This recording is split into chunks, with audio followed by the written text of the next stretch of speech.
Hello, my name is Abdul Salim and I am from Electrical Engineering Department, SR Group of Institution, CEMT, Jhansi. And my group member name Verma, Sumit Sahu and Abhishek Kori. And my project name is Automatic Power Factor Correction using Arduino. First of all मैंने यहाँ पे 220 volt supply दी है, जो कि 220 volt AC को 12 volt AC में convert कर रहा है हमारा 12 वोल्ट ट्रांसफार्मर। ये 12 वोल्ट ट्रांसफार्मर यहाँ से पावर सप्लाई मॉड्यूल में कन्वर्ट हो रहा है, जो कि है 12 volt DC by using 1N4007 diode.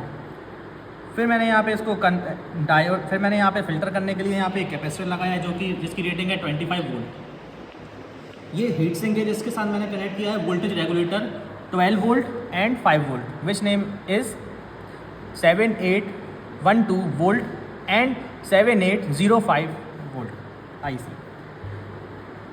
ये हमारा पीज़ा मॉड्यूल है, जो कि मेज़र करता है एनर्जी, वोल्टेज, करंट, पावर। ये आपका डिस्प्ले करता है। ये हमारा मॉड्यूल पावर को मेज़र करके, वोल्टेज करंट को मेज़र करके, उसका जो पावर फैक्टर एंगल है उसको निकाल के हमारा सिग्नल देता है आर्डिनो यूनो को। आर्डिनो यूनो हमारा इसको कंपेयर करके सिग्नल हाई और लो इनपुट देता है 4 चैनल रिले मॉड्यूल को, जो कि रिले हमने यूज़ करी है यहाँ पे 12 वोल्ट की यूज़ करी है। ये 12 वोल्ट की रिले हमारी ऑन ऑफ करती है ये कैपेसिटिव लोड को। जब हमारा कोई भी लोड नहीं है तो हमारा यहाँ display unity power factor show होता है, लेकिन जैसे ही हम स्विच को ऑन करते हैं जिससे हमारा रजिस्टिव लोड ऑन होता है, जब हमने रजिस्टिव लोड को ऑन करा तो हमारा डिस्प्ले में पावर फैक्टर 1 का 1 ही रहेगा, यूनिटी ही रहेगा। क्यों? क्योंकि रजिस्टिव लोड का पावर फैक्टर एंगल यूनिटी ही रहता है।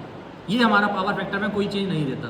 लेकिन जब हम इंडक्टिव लोड को ऑन करेंगे तो हमारी जो रेटिंग है वो यूनिटी से लैग हो जाएगी। ये हमारा लैगिंग पावर फैक्टर शो करेगा। फिर इस पे हमारा लैगिंग पावर फैक्टर शो होगा तो वैसे ही हमारा आर्डिनो यूनो से हमारा एनर्जी सिग्नल मॉड्यूल एनर्जी को मेज़र करेगा, और इसको जो सिग्नल होगा जब पावर फैक्टर लेस देन 1 होगा तो ये डेटा सेंड करेगा आपका आर्डिनो यूनो को। आर्डिनो यूनो यहाँ से पिन को हाई और लो करेगा, जो कि देगा आउटपुट रिले में। ये रिले हमारी जब हमारा लैगिंग पावर फैक्टर होगा तो ये एक रिले ऑन होगी पहले, तो जो कि रिले ऑन होगी पहली वो एक कैपेसिटर को ऑन कर देगी। जैसे ही हमारा फिर ये दोबारा आपका एनर्जी को मेज़र करेगा मॉड्यूल, तब भी हमारा अगर लैगिंग पावर फैक्टर यूनिटी के क्लोज नहीं हुआ तो हमारा आर्डिनो यूनो दूसरा कैपेसिटिव लोड को ऑन करेगी रिले के थ्रू। जब ये दूसरा वाला भी ऑन हो जाएगा, अगर ये यूनिटी हो गया तो फिर ये थर्ड वाले को ऑन नहीं करेगी। लेकिन अगर हमारा लैगिंग पावर फैक्टर तब भी रहा तो ये थर्ड वाले कैपेसिटर को ऑन करेगी।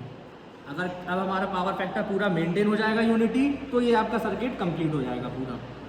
लेकिन ये हमारी है सिंक्रोनस मोटर, जो कि एक तरह का इंडक्टिव लोड है, लेकिन ये हमारा पावर फैक्टर को मेंटेन करने में भी हेल्प करता है। ये हमारा CT लगा हुआ है यहाँ पे।